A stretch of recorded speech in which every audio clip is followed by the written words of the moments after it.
Here we are, herd racing series. Recording started a little late. We're on outer Scotland. You see twisty turny on the outskirts of Scotland into the Glasgow city finish on the champion sprint, which is what you're seeing here. It was a hot start. There was 26 guys in the pen, and within a minute we were less than 20, maybe 15. It was a hot start. It hurt.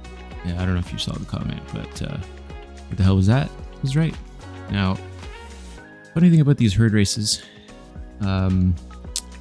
there's often a bot in them, and I don't know if you can see on the mini map, but the bot within a click and a half, almost a mile, has made up a significant amount of time on this pack that's flying at a decent clip. So I think the start was a little bit wonky because of that, so we just let the bot go, knowing bot be bopping. So if you haven't watched these herd races before, they're mixed cat, so all cat, and we all sign in the e-pen, and it's hang on for dear life for as long as you possibly can. So I'm a B, squarely a B, on the sort of upper edges of B, by no means sandbagging, working my way up back to feeling like an A again. And racing against some pretty strong opponents here in the A+. There's some of the Bs with me, but you can see these guys in A are just trading turns in the front, taking giant pulls, holding watts that I can only dream to hold, and making breaks. So this is kind of A racing. If you haven't seen what it's like, small groups, A racing in small groups anyway, a lot of attacks, covering attacks, counter attacks, more attacks. It's fun. It's more closely resembling IRL racing that I've done here in Toronto, the crit racing and the sort of circuit racing that I do here. But I don't have the watts to race A in the big A races. This one's a big challenge for me, and I'm always happy just sticking with the main pack for as long as I can. So as you can see, the bot's got almost 50 seconds on us already, and we are kind of halfway through lap 1. Mark Prado from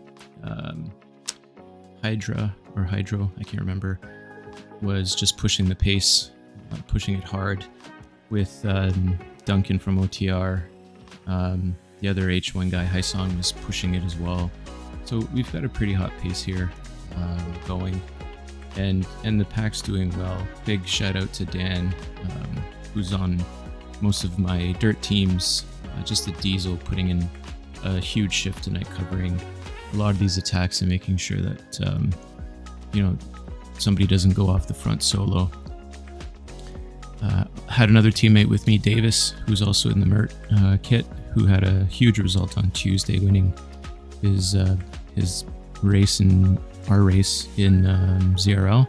Big sprint finish for him, and soaked up a ton of points. So as you can see, another attack. I'm doing 500 watts, almost kind of going backwards. So again, just trying to stick with the pack. Now we're in Glasgow, and this is the part of Glasgow I don't like it. It's not my jam. Not a fan. I know it suits my power profile, but I just really hate the Clyde kicker. It's got like that double sort of up and down, up, flat, and then up again. And then now we're down, and then we're gonna go up again, and then down again, and then up again, and then down again. It's exhausting. This map, this course, Scotland generally, doesn't really give you much in terms of steady power.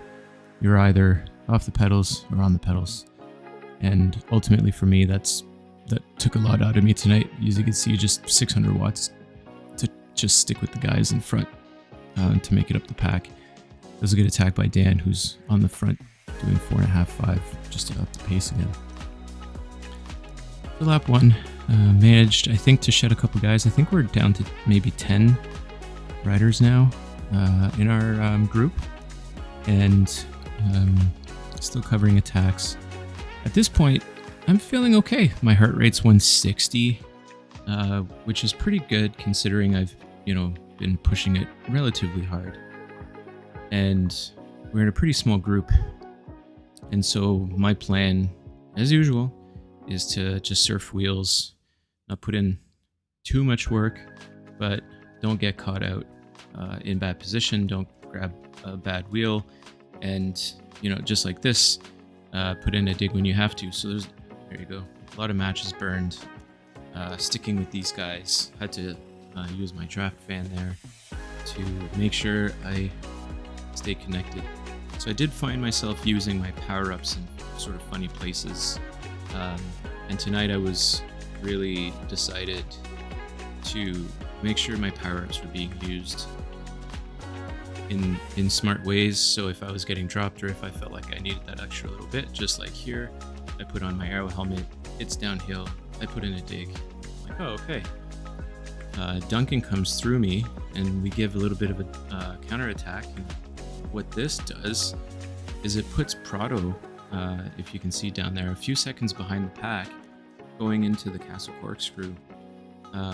So that was a pretty nice move by Duncan to come over the top and really push the pace of this group to try to create some separation with,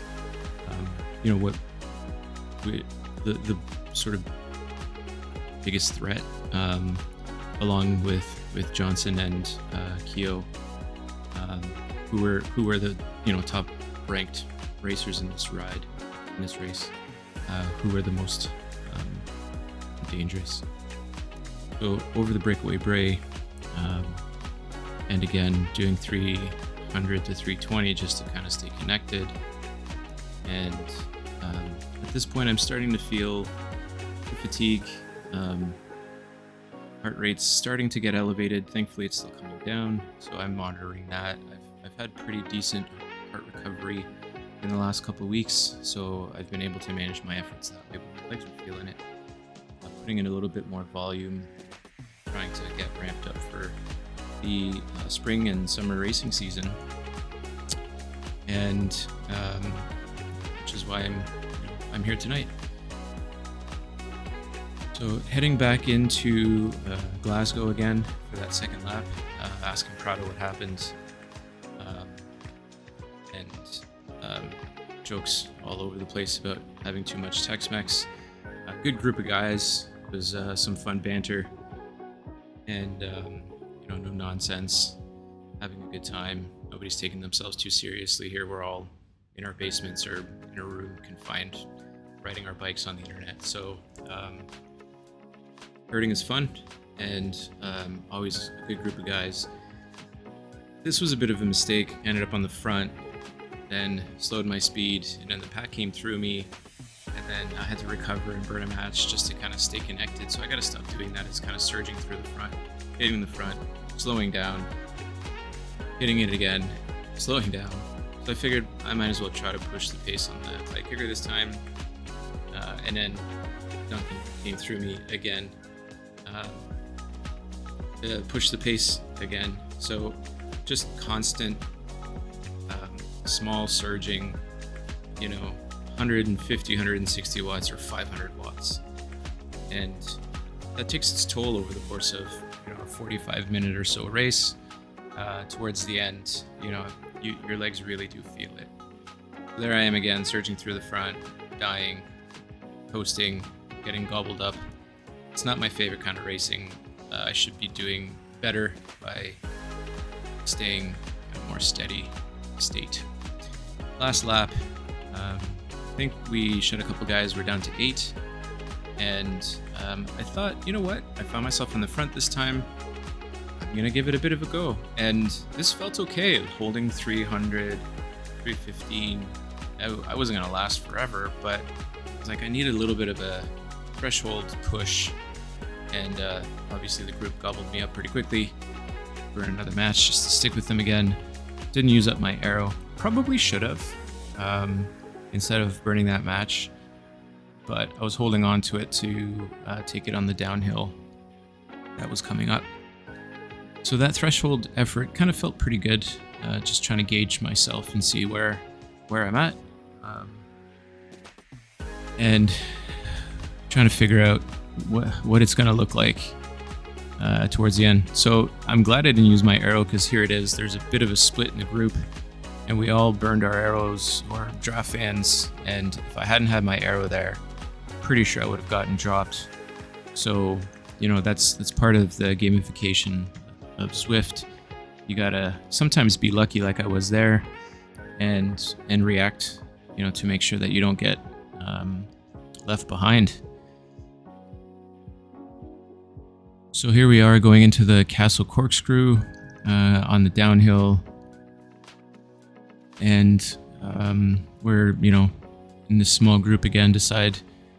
Gonna make sure I give it a bit. There's some chatter about that guy in pink with the feather having a 24 watt per kilo 15-second sprint, which was questionable, and he addressed it and said no, it was a technical issue. He had a power surge or a dropout, and it wasn't real. So respect for calling it out and making sure that, you know, we're all kind of on the same grounds.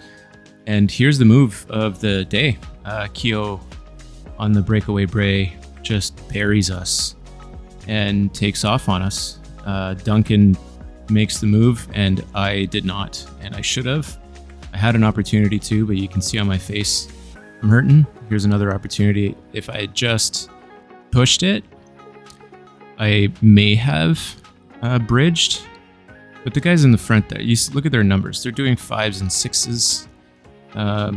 I'm not sure I would have been able to hold on with them anyway, but small regret. I found myself on the front of this little gruppetto, and you know, with like a second to try to bridge. Maybe I should have just buried myself, used my draft fan, and tried to use the momentum of the 4 other guys to try to carry us to bridge those guys. So notes for next time. If I had had an arrow, I think I would have just deployed it and gone. But the draft fan made me kind of hesitate. So lesson learned there. And quickly, as you can see, those 3 monsters have 15 seconds on us. So that was the end of that. Chatting with Fish and Davis, saying best we can do is 4th, because obviously the bot's not going to score. And there's the Clyde kicker again, which I just absolutely detest. Did I mention that? Not a fan. Drives me nuts. But you have to do it.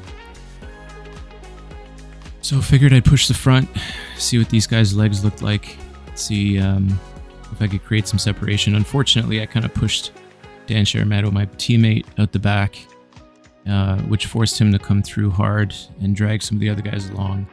You can see some of the squiggling that's happening with the dudes with steering, which is a lot of fun. But at this point, I'm kind of toast. My heart rate's 177. And I'm trying to tee it up for the final sprint, but out of position, and I have a feather, and it just messed with my mind. I knew the finishing sprint was down and up, downhill, uphill, so I held on to it too long. You see Davis come through me there, and that's the end of it. 7th on Zwift, but 6th in Zwift Power. That'd be the night. So a couple of takeaways there. Use your power-ups wisely. In a race like this, when you know you're outmatched, strategic power-ups will help you. And don't get caught on your heels in the final sprint. Regardless, I'm happy with the top 10 in this field. I'm really happy. I was not expecting a top 10. So live to fight another day and got a good workout of it. Thanks for watching, and we'll see you Tuesday for ZRL. We got a scratch race coming up, and it'll be good times.